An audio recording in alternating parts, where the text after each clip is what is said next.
There was a young man from Wisconsin who was blessed with an enormously large... Johnson? Now this is high class. Bravo. Netflix's The Crown is back with another season, giving us one more look into the private lives of the royal family. And Season 3 marks a changing of the guard, not just in the nearly complete recast of the show, but in the marking of a new era in England. This isn't your Crown Season 1 or 2. Winston Churchill has died, a new Prime Minister has been elected, and the Queen's getting herself a nice new stamp. A great many changes. But there we are. Age is rarely kind to anyone. What a wild life she leads. But this all is laid out to tell you things are changing as we now dive into pockets of English history from 1964 until 1977. And luckily, Think Story majored in English history so I can explain it all, and yeah, that's a complete lie, but I'll try anyways. I'll also be going into theories on what The Crown might be covering for Season 4, as a lot has been set up for us at the end of the season. But to get there, we must start from the beginning, where it's new queen who dis? Olivia Colman. Because apparently on this show, winning an Emmy for playing a queen isn't good enough. You have to win an Oscar for playing one. So please wrap up. Right, okay. And all of your favorite characters are back, just older. Philip, Duke of Edinburgh, once played by Doctor Who's Matt Smith, is now being played by Tobias Menzies. Princess Margaret, who is portrayed by Vanessa Kirby, is now portrayed by Bellatrix Lestrange. You filthy old blood! Her husband, Anthony Earl of Snowdon, is no longer Ozymandias, but Ben Daniels, who you might know from House of Cards or Law & Order UK. Yes, it seems like just about everyone has been recast except for Winston Churchill, who immediately dies. But it's through these new eyes we shall experience the intricacies of life behind the crown for the next 13 years. A story not so easily told as, well, the life of a monarch is so far removed from the average life of yours or mine. I mean, the closest I get to royalty is Burger King. To get us to buy into characters from a world that is all at once strange, privileged, high-stakes, low-temperament, selfish, and selfish truly is the show's crowning achievement. But while everyday England moves and changes, Queen Elizabeth and the monarchy remain a solid constant. Over Season 3, the Queen struggles with a Russian spy within her inner circle, who for a brief while she believes to be the Prime Minister, a quite timely storyline considering the state of US politics today. A bailout crisis hinging on the performance of her younger, individualistic sister Princess Margaret, a national tragedy from a catastrophic collapse of a colliery spoil tip, an attempted coup, and worst of all, documentary filmmaking in the palace.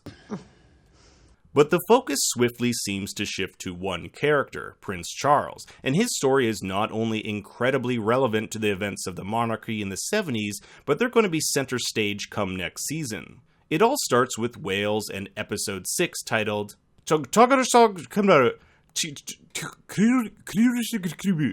which if you speak Welsh and were able to get past my horrid pronunciation, you would know means Prince of Wales. At this time in the UK, the Party of Wales, a political party pushing for separation from the UK, had gained its first seat in Parliament and was building momentum. English-Welsh relations were shaky, all while it was time for Charles to make his official debut.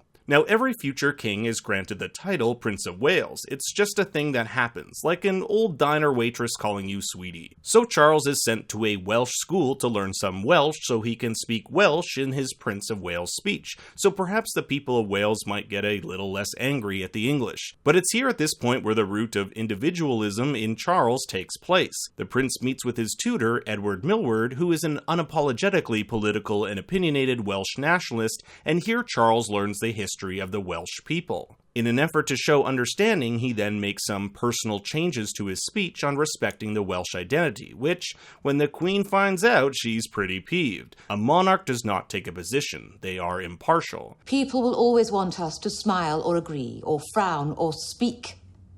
And the minute that we do, we will have declared a position. But it matters not, as the instinct to do what is personal, emotional, individual has emerged in Charles, the perfect setup for a scandalous romance that's to last decades. You see, Charles has started seeing Camilla. Camilla used to be with a chap named Andrew Parker Bowles, but they broke it off because Andrew Parker Bowles was hooking up with Charles's sister, Princess Anne. Your typical royal love triangle. When Charles invites Camilla over for her average run-of-the-mill first date in a palace, he becomes smitten, and we learn that Charles has been writing the Duke of Windsor. Remember this guy? The one who gave up the crown and hung out with Hitler? Well, he spit blood into a toilet, and now he's on the way out. As part of his reconciliation with the Queen before he croaks, he shows Elizabeth the letters of correspondence between him and the prince, where Charles speaks so highly of his great-uncle.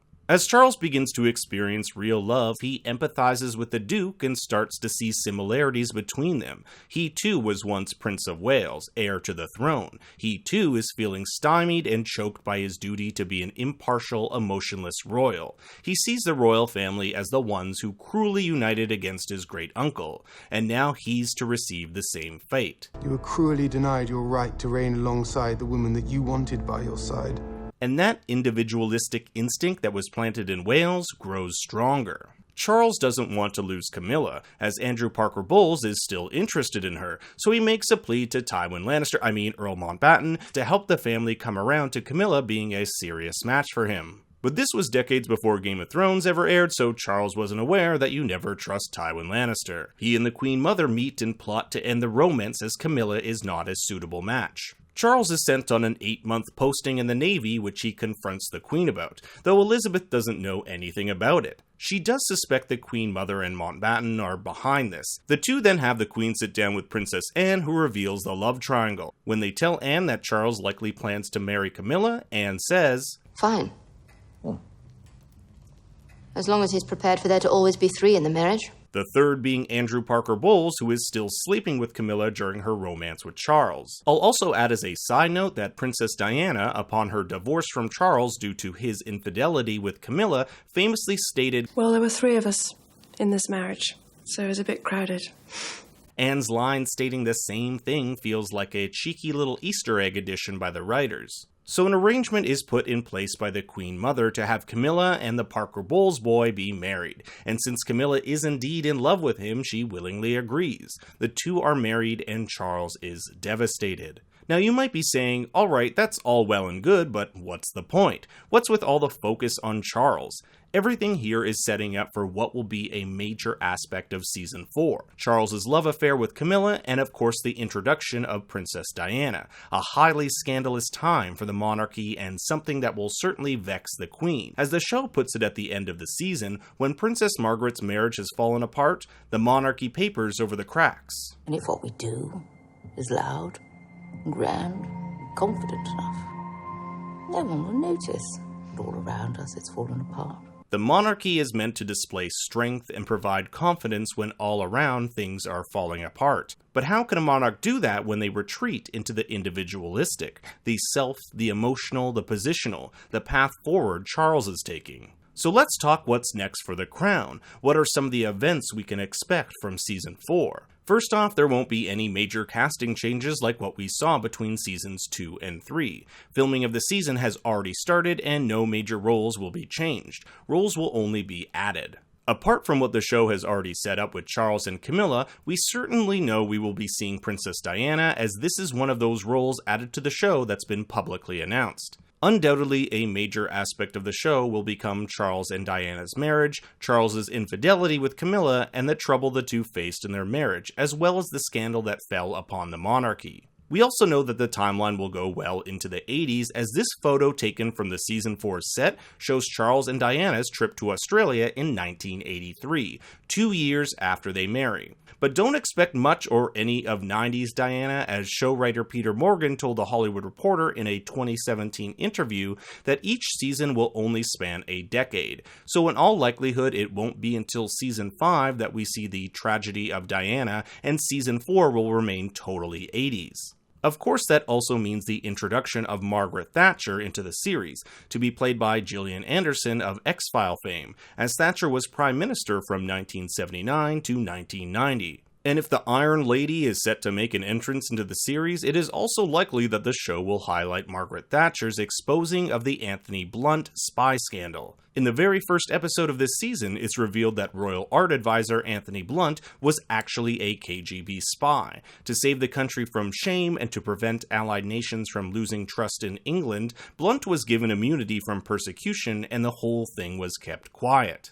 In 1979, however, Margaret Thatcher publicly reveals this information. Given that this was the center point of episode 1, I imagine Thatcher's outing of this information will be a point referenced in season 4. As for some of our other members of the royal family, Helena Bonham Carter said in an interview with Town & Country that Margaret's surgery to have part of her lung removed will be touched upon in season 4. We can also be certain the infamous Michael Fagan intrusion will be included in the show, as the character has already been cast. Michael Fagan famously broke into the Queen's bedroom in 1982 in what was considered one of the most severe royal security breaches of the 20th century. So overall, this season of The Crown was fascinating to watch, helmed by an incredibly strong performance from Olivia Colman. Not an easy thing to do when you're taking over from an equally strong Claire Foy. Each episode gave us a fascinating look at the enigma that is the private lives of the royal family, and I really enjoyed watching it. So if you enjoyed this season and this video, I hope you'll anoint me with a like and a sub, and leave your comments, thoughts, and theories for season 4 in the comments section below.